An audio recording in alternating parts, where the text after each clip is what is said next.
What's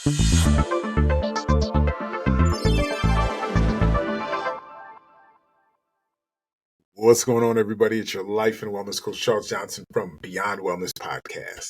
Tonight, we're going to talk about panic attacks and separating myth from fact. Let's have some real talk about panic attacks. We've all heard the myth, and honestly, some of them just make anxiety worse. So today, I'm going to break down the top 8 myths versus facts about panic attacks from a practical and psychological perspective, and sharing some coping strategies that you can actually use in your daily life. Let's jump into it. Let's go. Yeah. Panic attack.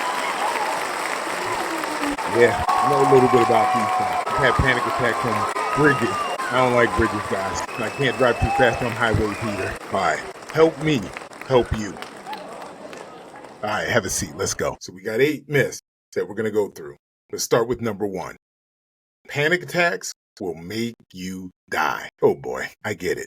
Panic attacks feel life-threatening, but physiologically, they're not. Your heart races, your chest tightens, and you start to sweat a little or a lot, but it's your body's fight or flight system in overdrive, not a heart attack. You may need to slow your breathing. Try the 4-7-8 technique. Inhale for 4, hold for 7, exhale for 8. It calms your nervous system. All right, myth number 2. Panic attacks come out of nowhere. I know, I get it. Sometimes it just seems like they come out of nowhere. But often, your brain and body have been under stress for hours, days, if not weeks. A panic attack is your system finally hitting the alarm. It's like a internal car alarm going off, but nobody's stealing the car. Some things you can try is you can track your triggers: caffeine, lack of sleep, overthinking. Keep a quick stress journal to notice patterns before they boil over. All right. Myth number 3. If I avoid triggers, I'll be safe. Actually, avoidance makes panic attacks stronger. Psychology calls this avoidance reinforcement. The more you run from it, the scarier it gets. Some strategies that you may try is use exposure in small doses, face uncomfortable situations gradually, and pair it with other grounding techniques like focusing on 5 things you see, 4 things you feel, 3 things you hear, 2 things you smell, and 1 that you taste.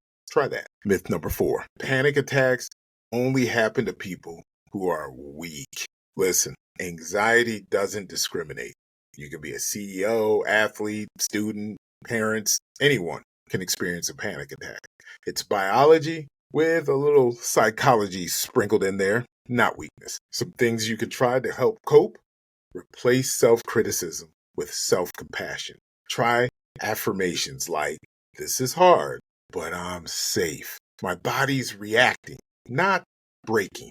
Myth number 5. Panic attacks last forever. Check this out. Most panic attacks peak within 10 minutes and fade within 20 to 30 minutes. It just feels eternal when you're in the middle of it. Some coping strategies: remind yourself this will pass. Visualize a wave. It rises, it peaks, and it falls. Ride it out instead of trying to fight it. Myth number 6. Medication is the only answer. While medication can help, therapy like CBT, cognitive behavioral therapy, lifestyle changes, coping strategies are also powerful tools. Try building a daily routine with movement, hydration, mindfulness, and limited stimulants. Consistency makes your brain less likely to hit panic mode. Here we go. Number 7. You can control panic attacks by pure willpower, buddy. All right, listen up.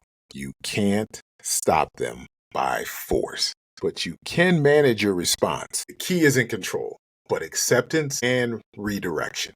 Some coping strategies for this: use mindful acceptance. Tell yourself, okay, this is happening. It feels uncomfortable, but I know it will pass. What that shift does, it reduces the secondary fear. All right, last one, number 8. Once you've had a panic attack, you'll always have them. Many people learn to manage and reduce panic attacks over time. The neuroplasticity means that your brain can rewire. It doesn't have to get into that same repetitive mental loop. Some coping strategies here: practice prevention habits. Good sleep, balanced diet, exercise, therapy, social support is always good. You can't do all this by yourself. Think of it like training your brain for resilience. There we have it. 8 myths about panic attacks. All right, here's the big takeaway. Panic attacks don't define you, and they're not a life sentence. They're signals, loud and uncomfortable, but only signals. But what they also are opportunities to slow down, build resilience, and practice self-care. Remember, your body isn't betraying you. It's protecting you. It just needs better instructions. Man, I just love giving out these life lessons. I hope those help.